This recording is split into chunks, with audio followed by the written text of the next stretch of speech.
Exclusive breaking news information on the Russia investigation. New details about what President Obama's national security advisor, Susan Rice, told congressional investigators. Let's bring in our senior congressional correspondent, Manu Raju. Manu, what are you learning? Wolf, last week when Susan Rice met with the House Intelligence Committee, I'm told she talked at length about unmasking the identities of Trump officials whose names were shielded in classified intelligence reports. Now, Rice was trying to figure out why the Crown Prince of the United Arab Emirates was in New York last December, because the Obama administration was not notified in advance of the Crown Prince's visit, which is typically custom. Now, it turns out the Crown Prince was in New York to meet with Jared Kushner, the president's son-in-law, Steve Bannon, his chief strategist, and Michael Flynn, then the president's incoming national security advisor. Now, the Washington Post reported on the meeting earlier this year, but this is the first we're hearing of Rice detailing it as a reason to unmask. We've also heard about another secret meeting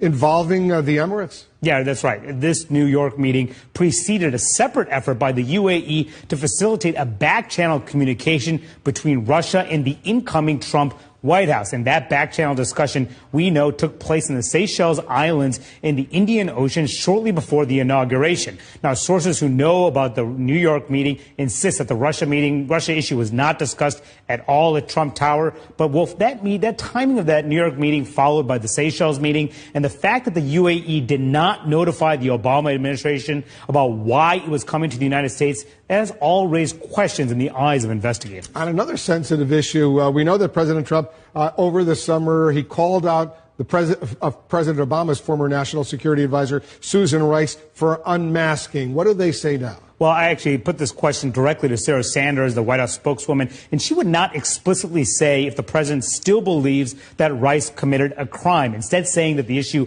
of leaking and classified intelligence and unmasking needs to be investigated. But a number of Republicans, Wolf, who sat in on the Rice testimony said they don't believe she did anything illegal, and they believe that